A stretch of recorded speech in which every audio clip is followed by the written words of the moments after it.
Xitoy shahvoniy mazmunlar orqali X supasidagi qarshi ovozlarni o'chirishga uringan. Qadrli ko'ruvchilarimiz, albatta Xitoyning qanchalik nomussizligi, beshamligini dunyoda yer yuzida tunamagan inson qolmagan bo'lsa kerak. Hatto o'zininki territoriyasi ichida emas bu jinoyatlar. Hammalarga ma'lum bo'lgandek bu X bütün Xitoyda cheklangan bir ijtimoiy uchur supasi hamdi.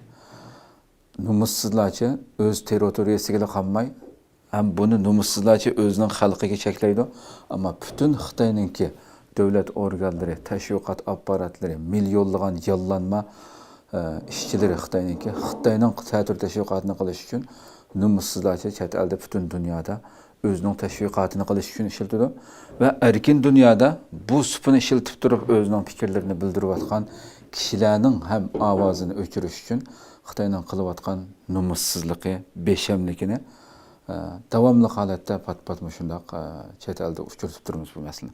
Shuning jumlasidan bo'lgan bir xabar va nomussizlarcha Xitoyning pasandaligi shu yerda ekan-da, haqiqat ovozlarini o'chirishga boshqa yo'llar bilan emas, buzuq shahvoniy narsalarni mushu supalarga to'kma qilib boshqa Xitoyga qarshi ovozlarni o'chirishga urinishdan iborat bir nomussizlik hamdi. Telegraf gazetida berildi bu xabar.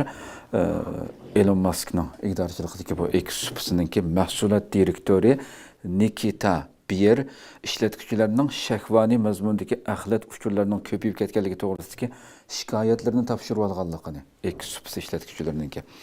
Buningga Xitoy rejimining mas'ul bo'lishi kerakligini bildirgan. O Xitoyda har qatim siyosiy davolg'ish bo'lganda Xitoy rejimining kishilarning amaliy ahvoldan dal vaqtida xabar tepishining oldini olish uchun X'ning izlash natijalariga zo'r miqdorda seriq mazmunlarni kirgizganligini, buni hal qilish tasbir masala ekanligini bildirgan. Ammo X supasining buni bartaraf qilishga tirishayotganligini bildirganda hamda bu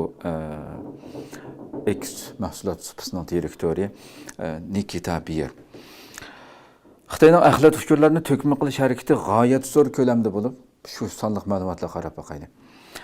Nikita Bier bu axlat uchurlarining manbasining 5 milliondan 10 milliongacha bo'lgan hisoblarga chetilganligini, mazkur hisoblarning X supasi yangi tizimlatgan hisoblarga zarb berish harakatini boshlashdan burun qurilganligi aniq ekanligini bildirgan.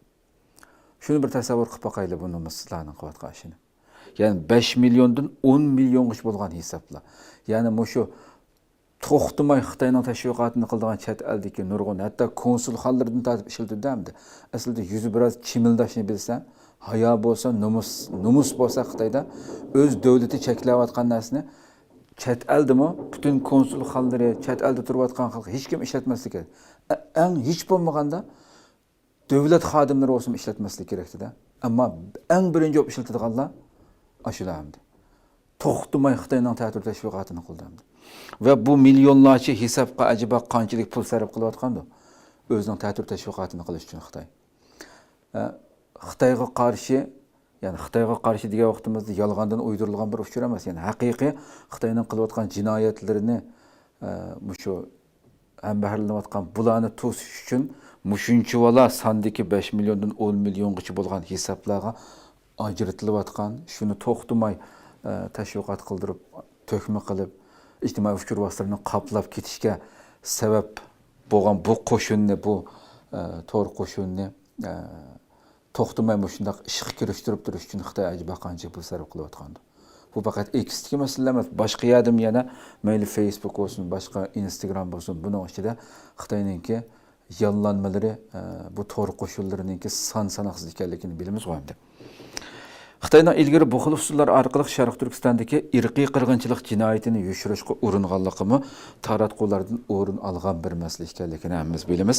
Jumladan 2021-yilning oxirlarida Xitoy yollanma to'r qo'shinining irqiy qirg'inchilik olimpiki, genocide games deb shu hashtag degan bir hashtagni butunlay aloqasiz, ahamiyatsiz uchurlar bilan qo'shib tarqatish orqali muhim uchurlarni ko'mib qo'yganligi natijada irqiy qirg'inchilik olimpiyaga aloqador mazmunlarni izlaganlarning ko'pincha münasibətsiz məzmunlarga erişkənligini biz öz vaqtida şu kun tərtib bolğan vaqtida ekranımızdan köpləyən şəkildə məzmunlarni huzurlarına sunğandıq.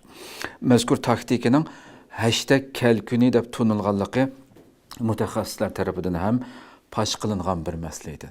Xitoy mana shundaq yuzsiz, hech bir hayo, nomus degan narsa yo'q bu maxluqlarda.